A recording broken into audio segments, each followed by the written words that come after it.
사람마다 예수님을 인격적으로 만나게 된 배경은 다 다릅니다. 어떤 분은 모태신앙으로 아무런 기복 없이 그냥 예배와 어떤 말씀 등을 통해서 꾸준히 신앙생활을 해 오셨는가 하면, 또 어떤 분은 인생의 그 수많은 우여곡절 끝에 예수님을 만난 분들도 계실 겁니다. 혹시 여러분들은 어떠십니까? 어떤 계기, 또 어떤 상황 속에서 예수님을 만나셨고 지금 여기에 계시는지 한번 생각해 보십시오. 아마 모르긴 몰라도 아무 기복 없이 평범하게 여기까지 오신 분들보다는 여러 가지 우여곡절 끝에서 여러 번의 기복을 겪고 그리고 여기까지 오신 분들이 대부분이 아닐까 싶습니다. 어떻게 제가 여러분의 삶을 다 알지도 못하면서 이렇게 장담할 수 있느냐 하면, 사람은 보통 평범함보다는 어떤 획기적이고 또 급격한 그 상황의 변화 속에서 훨씬 빠른 변화를 보이는 법이기 때문입니다.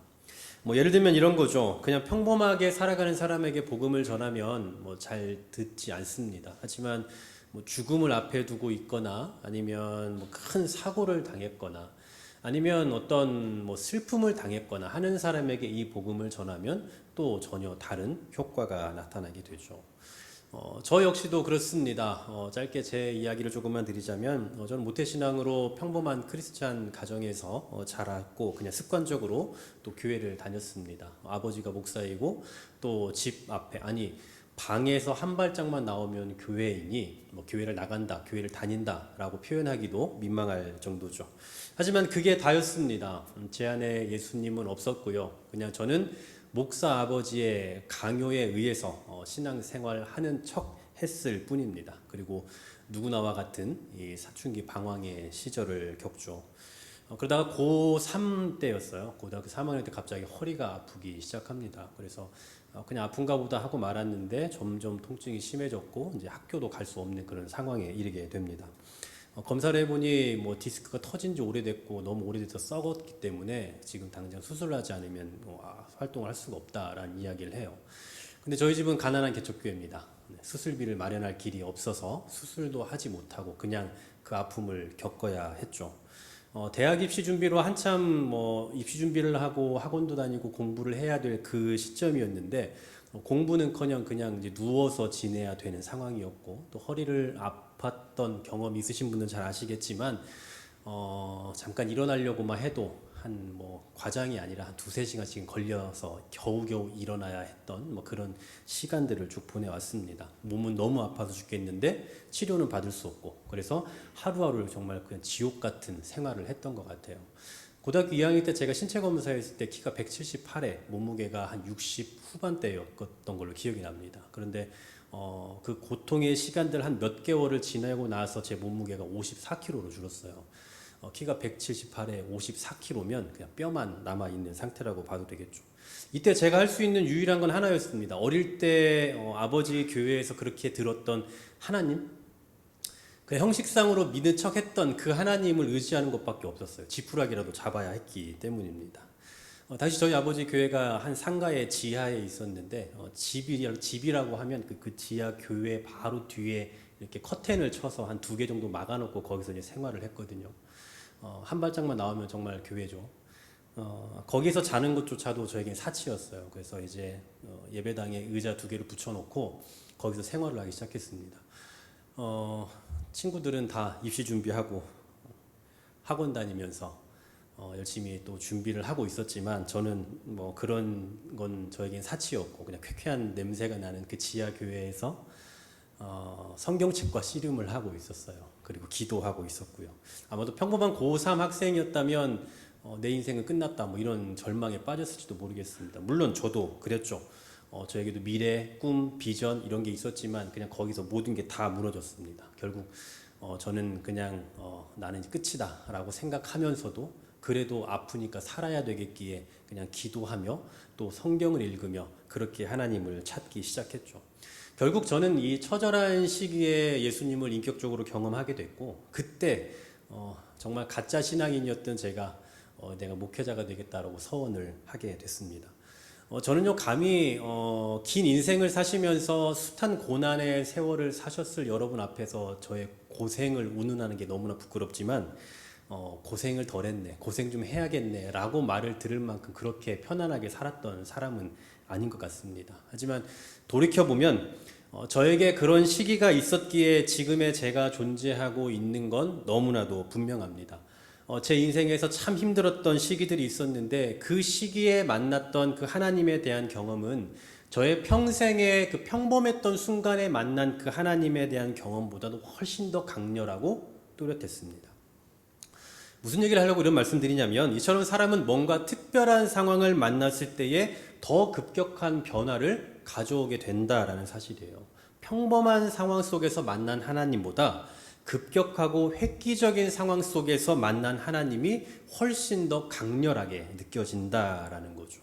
그렇다면 예수님을 만나기 전까지는 평생 그냥 유대인으로 살다가 그냥 평범한 일상을 살았을 예수님의 제자들은 도대체 어떤 계기에 의해 예수님의 제자가 될 수 있었을까요? 자신들이 가지고 있는 어떤 직업, 신념, 철학, 의지, 이 모든 것을 다 내려놓고 예수님을 따르겠다라고 각오하고 다짐했을 때에는 모르긴 몰라도 분명 뭔가 획기적인 상황이 있었을 거다라고 생각할 수 있습니다. 그런데 빌립과 나다나엘이 예수님의 제자가 되기로 결심하는 장면인 오늘 본문을 보면 좀 황당하기 그지없습니다. 왜냐하면 예수님을 따르겠다라고 결심하는 그 배경이 너무나도 단순하기 때문이에요. 먼저 빌립이 예수님을 따르기로 결심한 배경을 보십시오. 43절 말씀인데요. 이튿날 예수께서 갈릴리로 나가려 하시다가 빌립을 만나 이르시되 나를 따르라 하시니. 끝입니다. 뭐 대단한 기적을 보여주시거나 빌립에게 뭐 대단한 약속을 하신 게 없어요. 그냥 나를 따르라. 끝이에요. 또 나다나엘이 예수님을 따르기로 한 결심한 그 배경도 다르지 않습니다. 48절 보십시오. 나다나엘이 이르되 어떻게 나를 아시나이까? 예수께서 대답하여 이르시되 빌립이 너를 부르기 전에 내가 무화과 나무 아래에 있을 때에 보았노라. 이게 뭐 어땠다는 겁니까? 무화과 나무에 있었다는 게 뭔데요? 당시에 이 무화과 나무는 이스라엘 어디에서나 볼 수 있는, 쉽게 찾아볼 수 있는 그 수종인데 이런 무화과 나무 아래에 있었던 걸 보았다라는 게 뭐 그렇게 대단한 거라고 이 얘기 듣고 예수님을 믿기로 결심했냐라는 말입니다. 물론 예수님의 신적인 권위가 전혀 없었다라고 말할 수 없죠. 일종의 아우라 같은 게 있는 거예요. 그래서 예수님을 딱 만나자마자 그분 앞에서 굴복하지 않고서는 견딜 수 없는 그런 신적인 작용도 분명히 있을 수 있겠죠. 하지만 예수님의 사역을 연구해 보면 늘 언제나 예수님의 이 사역은 인격적입니다. 그러니까 멀쩡하게 살아가고 있는 사람을 그냥 자기의 신적 권위를 이용해서 강제로 제자를 삼거나 아니면 당신이 뭔가 필요로 하는 모든 것들을 어떻게든 얻어내기 위해서 신적인 권위를 사용해서 그것을 얻어내거나 하는 방법으로 하시지 않고 언제나 말씀으로 타이르시고 설득하시면서 그들의 마음속에서 스스로 결단의 그 인식의 작용이 일어나게 하시는 방식을 사용하셨다라는 말이죠. 그러므로 이 빌립과 나다나엘을 만나셨을 때에 그냥 신적인 권위만을 가지고 나를 따르라 하셔서 복종하지 않고는 견딜 수 없게 만드시지는 않았을 거다라는 거예요. 그렇다면 어떻게 도대체 예수님은 이렇게 평범한 상황 속에서 빌립과 나다나엘을 백성, 자기의 제자로 삼으셨을까요? 먼저 빌립을 부르실 때를 보면은요, 오늘 본문에는 나를 따르라 이 한마디만 하신 걸로 나오지만 사실은 이후에 어떤 대화들이 있었을 것으로 추정됩니다. 여러분, 빌립은요 누군지도 모르는 사람이 한 번도 이 대화해 본 적이 없는 누군가가 와서 나를 따르라 라고 한다고 해서 그 사람을 따라야겠다라고 마음 먹을 만큼 그렇게 모자란 사람이 아니었습니다. 그러므로 긴 시간은 아니었을지라도 어떠한 대화들이 어떤 심오한 대화들이 오고 갔을 거고 그 대화 끝에 예수님을 믿어야겠다, 따라야겠다라고 결심했던 걸로 보인다는 거죠. 자, 어떤 대화가 있었겠느냐? 빌립이 예수님을 만난 후에 나다나엘을 찾아가요. 그리고 예수님에 대해서 소개를 하거든요. 그 장면을 보면 예수님과 빌립이 어떤 대화를 나눴을지를 어느 정도 추론해 볼 수가 있습니다. 자, 45절 말씀을 같이 한번 읽어볼까요? 45절입니다. 시작. 빌립이 나다나엘을 찾아 이르되 모세가 율법에 기록하였고 여러 선지자가 기록한 그 일을 우리가 만났으니 요셉의 아들 나사렛 예수니라. 아멘. 자, 예수님에 대해서 뭐라고 소개하고 있습니까? 한마디로 말하면 구약에서 말씀하신 그분이다 이 얘기예요. 우리가 알고 있는 그 구약에서 예언되었던 바로 그분이다. 여러분, 예수님은 나를 따르라 이 한마디만 하셨잖아요. 근데 이 한마디만 듣고 어떻게 빌립이 이렇게 구약과 관련해서 이 예수님을 연관지어 소개할 수 있겠습니까? 그럴 수 없는 거잖아요. 그러니까 아마도 예수님은 구약을 잘 알고 있는 이 빌립에게 구약과 관련해서 예수님 당신이 어떤 분인지에 대해서 소개하셨고 그런 대화를 했을 걸로 보인다라는 거예요. 결국 빌립은 예수님과의 이런 심오한 대화를 통해 길진 않았겠지만 그런 대화를 통해서 예수님을 따르기로 결심을 한 것입니다. 자, 그렇다면 두 번째로 나다나엘은 어떻습니까? 예수님의 12제자 중에 바돌로메 아시죠? 이 바돌로메와 동일 인물일 걸로 추정되는 이 나다나엘은 빌립으로부터 예수님에 대한 소개를 듣고 매우 부정적인 반응을 보입니다. 자, 오늘 본문 46절 상반절에 보면 나다나엘이 이르되 나사렛에서 무슨 선한 것이 날 수 있느냐라고 말하죠. 예수님의 고향으로 잘 알려져 있는 이 나사렛은 갈릴리라는 그 도의 작은 성읍입니다. 이 나사렛은 4세기 이후에 베들레헴 그리고 예루살렘과 함께 이 기독교의 어떤 종교적 중심지로 부상을 하거든요.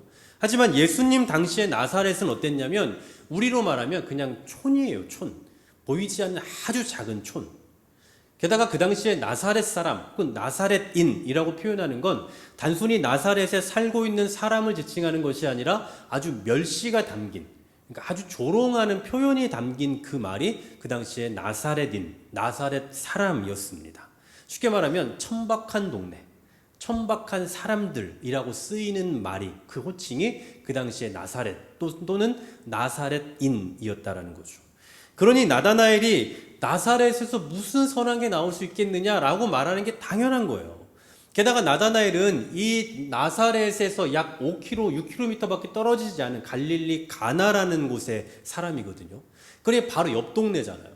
이 옆 동네 나사렛에서 이렇게 훌륭한 인물이 나왔다면 진작 소문이 들렸을 거란 말입니다. 하지만 소문을 들어본 적이 없어요. 그러니 더더욱 냉소적인 반응을 보이고 있는 겁니다. 이에 빌립은 와서 보라 라는 확신에 찬 말로 그를 설득하고 결국은 이 나다나엘을 예수님께로 데리고 가죠. 그런데 나다나엘이 예수님께 가까이 가기도 전에 예수님이 먼저 나다나엘에게 무슨 말씀을 하시는 거예요. 자, 47절 같이 한번 읽어봅니다. 예수께서 시작. 예수께서 나다나엘이 자기에게 오는 것을 보시고 그를 가리켜 이르시되 보라 이는 참으로 이스라엘 사람이라 그 속에 간사한 것이 없도다. 아멘. 나다나엘을 향해서 그 속에 간사한 것이 없는 사람이라고 평가를 하세요. 그러니까 이 나다나엘이 깜짝 놀라죠. 도대체 어떻게 날 아십니까? 그래서 예수님께서 대답하시기를 48절 하반절에 보니까 빌립이 너를 부르기 전에 네가 무화과 나무 아래에 있을 때에 보았노라. 쉽게 말하면 이미 이전에 내가 널 본 적이 있다. 구면이다 이 얘기예요. 여러분 이거 굉장히 놀랄만한 일입니까? 굉장히 특별한 건가요? 어떻게 내가 알기도 전에 날 먼저 알지? 특별한 상황입니까? 전혀 특별할 게 없어요. 상대방은 나는 상대방을 모르지만 상대방은 내가 구면일 수 있습니다. 제가 최근에 지난주에 어디 교회에 갔더니 어떤 분이 저에게 와서 5분 큐티 잘 듣고 있어요. 그 좋아요 맨날 누르는 사람 중에 하나가 접니다. 뭐 이런 얘기를 하는데 저는 모르잖아요. 그분. 이 정도입니다. 네, 이 정도예요. 얼마든지 구면일 수 있어요. 저는 모르지만 그분은 저를 알 수 있다고요. 누구든지 그럴 수 있는 거 아니겠습니까? 오히려 저는 이런 게 놀라는 게 아니라 이 얘기를 들은 나다나엘의 그 고백이야말로 진짜 우리를 깜짝 놀라게 하는 겁니다. 자, 본문 49절 보십시오. 제가 읽어드릴게요. 나다나엘이 대답하되 랍비여 당신은 하나님의 아들이시오 당신은 이스라엘의 임금이로소이다. 기절초풍할 고백이에요. 아니 그 흔하디 흔한 무화과 나무 아래에서 이전에 본 적이 있다. 그게 뭐 대단한 일입니까? 지나가다가 얼마든지 볼 수 있는 거 아닌가요? 저 사람 지난주에도 있더니 오늘도 또 있네? 또 쉬고 있네? 이렇게 볼 수 있는 거잖아요. 그런데 그게 뭐라고 나사렛에서 무슨 선한 것이 날 수 있겠느냐라고 그렇게 냉소적인 반응을 보였던 이 사람이 어느 한순간 갑자기 이런 고백을 할 수 있겠냐라는 겁니다. 솔직히 이 내용 자체만 놓고 보면 황당하기 그지없어요. 그리고 좀처럼 이해도 잘 되지 않고요. 그래서 이 황당한 전개를 좀 우리가 풀기 위해서는 이스라엘 지역에서 무화과 나무가 가지고 있는 그 의미, 또 무화과 나무와 관련된 그들만의 문화를 조금 생각해 볼 필요가 있습니다. 당시에 무화과 나무는요, 잎이 굉장히 무성합니다. 그리고 그늘이 굉장히 짙어요. 그래서 그 가지 아래에서 사람들이 옹기종기 모여서 율법을 배우거나, 그러니까 지금 우리로 말하면 뭐 구역 예배 같은 것을 한다거나 아니면 어떤 그 기도를 한다거나 명상을 하는 일들이 굉장히 많았습니다. 그게 그 당시에 경건한 유대인들이 하는 그냥 일종의 관습이었어요. 쉽게 말하면 경건한 유대인들에게 있어 무화과 나무는 골방과 같은 곳이고 혹은 기도처와 같은 곳이죠. 그러므로 예수께서 나다나엘이 무화과 나무 아래에 있을 때 보았다라고 하신 말씀은 그냥 지나가다가 거기 쉬는 걸 내가 몇 번 본 적이 있다 이런 얘기를 하는 것이 아니라 그의 경건한 기도 생활에 대해 잘 알고 계시다라는 그런 의미가 되는 거예요. 게다가 그 속에 간사한 것이 없도다라는 것은 무슨 얘기입니까? 그의 기도를 듣고 계시고 알고 계시다라는 거죠. 그냥 조용히 묵상으로 기도했을 뿐인데 그 습관적인 기도를 했을 뿐인데 그 기도의 내용을 다 알고 계셨다라는 사실이에요. 이러한 이야기를 듣고 나다나엘이 이분이 보통 분이 아니구나 라는 것을 깨닫게 되고 급기야 예수님을 따르기로 결심을 하게 됩니다. 자, 이렇게 하루 동안 예수님은 빌립과 나다나엘 두 명의 사람을 제자로 부르십니다. 오늘 성경은 그 내용을 깊이 있게 상세하게 다루고 있지 않기 때문에 우리가 그 내용을 다 알 수는 없지만 적어도 그들에게는 나름의 어떤 획기적인 결단의 이유가 있었던 걸로 보여요. 하지만 솔직히 말해서 기대 이하입니다. 기대 이하예요. 예수님의 제자로 부르심을 받는 과정치고는 임팩트가 너무 부족하다고요.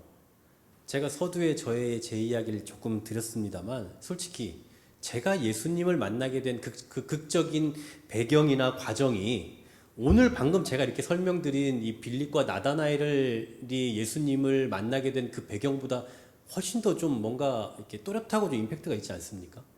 네, 아닌가요? 아니면 여러분이 예수님을 인격적으로 만났던 그 경험 한번 생각해 보세요. 모르긴 몰라도 빌립이나 나다나엘이 예수님을 만나고 예수님에게 헌신하기로 결단했던 그것보다 아마 여러분의 그 예수님과의 그 어떤 인격적으로 만나게 된 그 경험이 훨씬 더 뭔가 극적인 임팩트, 이야기거리가 될 수 있을 거라고 누구나 다 생각을 하실 거예요. 이들은 구원자로 오신 예수님의 12 제자 중에 하나입니다. 그러니까 오늘날로 말하면요, 경쟁률이 어마어마한 거예요. 구원자로 오신 예수님의 12 제자 중에 하나가 된다? 그러면 적어도 한 수백만 분의 1 정도 되지 않겠습니까? 서로 따르고자 할 테니. 게다가 이들은 생업을 다 버려야 되는 리스크를 감수해야 돼요.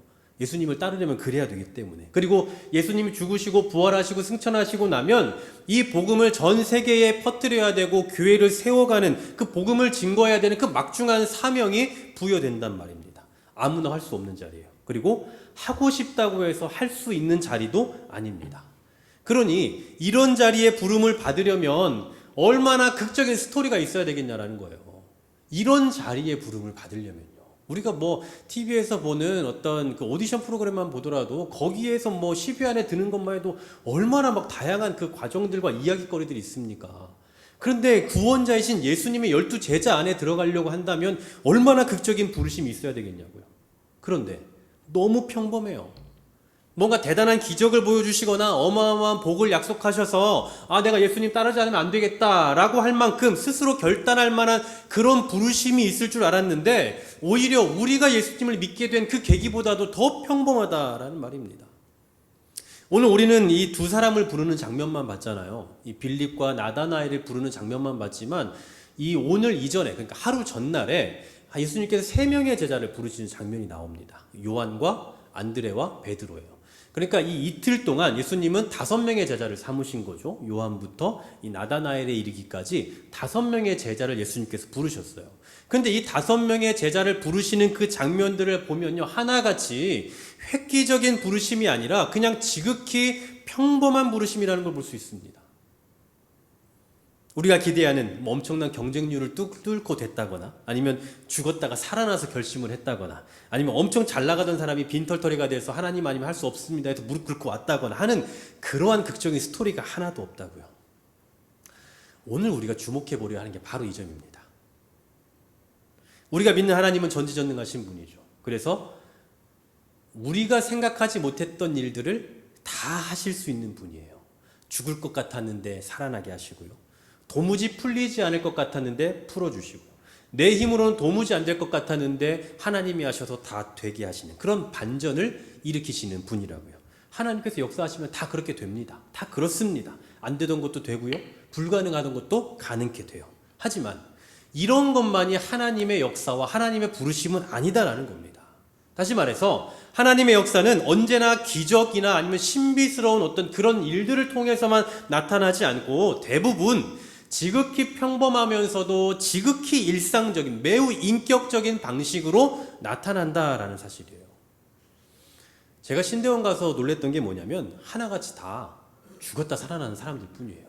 뭐 저도 이렇게 막 순탄한 삶을 살지 않았던 사람이지만 뭐 저의 삶을 이렇게 명함도 못 내밀 정도로 그냥 정말 별의별 일들 다 겪은 사람들이 그 자리에 있어요. 막 죽었다 살아난 사람, 뭐 옛날에 뭐 건달 생활했던 사람, 그러다가 뭐 어디 감옥에 뭐 몇 번 갔다 왔던 사람, 또 뭐 사업이 정말 잘 됐는데 완전 쫄딱 망한 사람, 뭐 대형 사고를 당해서 뭐 불구가 된 사람, 뭐 별의별 사람들이 다 있어요. 저는 그래서 목회자가 되려면 이런 경험들은 다 있어야 되나 보다 그냥 그렇게 생각했습니다. 제가 여러분 청소년 사역을 오래 하면서 잘했던 이유 중에 하나가 제가 걔네들이 겪었던 그 사춘기 시절의 방황의 시절을 겪어봤기 때문에 제가 이해를 잘하는 거예요. 여러분 제가 너무 순진하게 생겨서 잘 모르시겠지만 믿기지 않으시겠지만 제가 중학교 1학년 때부터 제가 술 담배를 시작했고요. 그리고 중학교 2학년 때부터 가출을 시작했어요. 뭐 그 외에도 뭐 많은 일들이 있지만 제가 뭐 자랑이 아니니 말할 필요가 없습니다만 그런 일들을 제가 해왔으니까 제가 사역자가 된 뒤로도 그런 애들만 자꾸 붙는 거예요. 맨날 가출하다가 제가 잡으러 가야 되고 막 도둑질하다가 잡힌 애들, 패싸움하다가 막 오는 애들, 그리고 또 술 취해서 막 오고 중학생이. 여러분 술 취하면 뭐 전도사 앞에는 안 가잖아요. 부끄러워서. 근데 제 앞에 그렇게 떳떳하게 와요. 그러니까 저 이런 애들만 자꾸 걸려요, 보여요. 그래서 제가 이제 저랑 되게 친한 그 당시 사역자 중에 아주 순탄하게 이렇게 잘 자라온 믿음 안에서 정말 건강하게 자라온 사람이 있었는데 그 사람에게 제 이런 이야기를 하니까 자기는 납득이 안 간다는 거예요. 어떻게 중학생이 술을 하고 담배를 할 수 있냐고. 자기 눈앞에 보이면 그거 진짜 자기는 참을 수 없다라는 거예요. 제가 그때 느낀 거 뭐였냐면 그래 사역자는 나쁜 짓도 해봐야 돼. 경험이 있어야 돼. 라고 생각했어요. 그런데 시간이 지나고 나서 보니까 그게 아니더라고요. 그게 아니에요. 물론 그런 것도 필요한 사람도 있겠죠. 때로 하나님께서 각각 다양한 형태로 사용하시니까 그런 류의 사람도 또 그런 류의 부르심도 있을 거란 말이에요. 그런데 시간이 지나고 나서 보니 어려서부터 순탄하게 이렇게 신앙생활 했던 그 제 주변의 그 사역자들 보면요. 지금도 순탄해요. 그들의 사역지가. 네, 정말 순탄하게 너무나 평범하게 잘해요. 목회를 정말 너무 잘해요. 근데 또 오히려 그렇지 못한 사람들은 또 오히려 막 정말 힘든 그런 삶의 모습들을 가지고 하는 사람들도 있고요. 물론 저는 뭐 이렇게 굉장히 잘 편안하게 잘 가고 있습니다만 제가 그렇다는 얘기가 아니고 제가 뭐 일반화시키는 것이 아니라 그런 경우들이 상당히 많이 있다라는 거예요. 하나님께서 일하시는 그 방식이 뭐 이렇게 꼭 어떤 그 극적인 환경 속에서 뭐 특수한 환경 속에서만 일하시는 것이 아니다라는 사실이에요.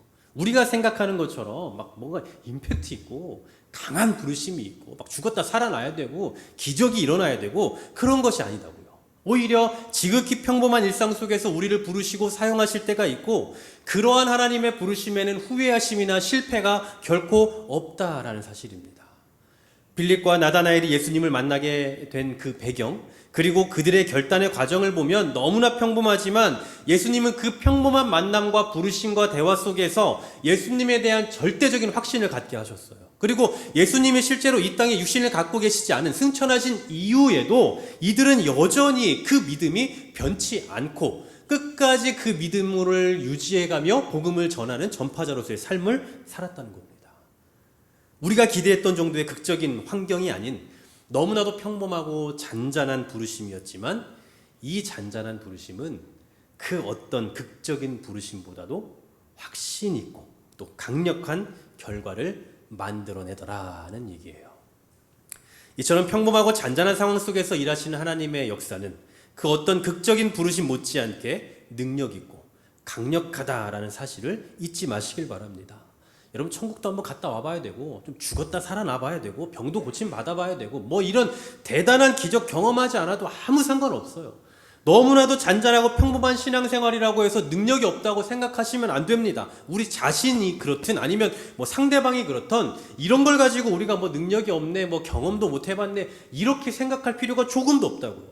때로 하나님은 어마어마한 사고를 통해서 돌아오게 하실 때도 있습니다. 또 어떤 경우에는 세상에서 볼 수 없는 다양한 기적들을 통해서 우리를 부르실 때도 있어요. 하지만 그런 방식보다는 우리의 일상 가운데서 지극히 평범한 방식으로, 지극히 잔잔한 방식으로, 지극히 인격적인 형태로 우리를 부르실 때가 훨씬 많단 말입니다.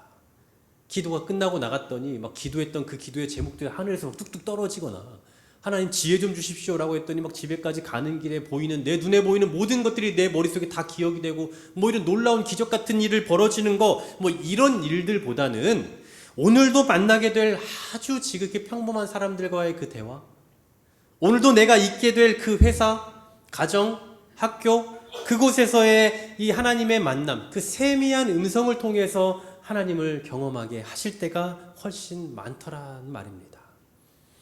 정말 막중한 책임을 지게 될 제자들을 부르시면서도 지극히 평범하고 인격적으로 부르셨던 것처럼, 우리가 다급한 기도의 제목을 갖고 구하며 부르짖을 때에도 하나님은 대부분 잔잔하게, 그리고 평범하게, 그리고 인격적인 방식으로 응답하신다라는 사실을 믿으시기를 소망합니다. 그러므로 사랑하는 여러분, 그리 대단한 걸 기대하실 필요 없습니다. 오늘도 내가 숨 쉴 수 있다라는 거, 그리고 오늘도 내가 사랑하는 가족과 함께 얼굴을 대할 수 있다라는 거, 그리고 오늘도 내가 사랑하는 교회에 와서 함께 예배하고 함께 교제 나눌 수 있다라는 거, 이처럼 지극히 평범한 일상이 잔잔한 부르심의 결과인 줄 믿습니다.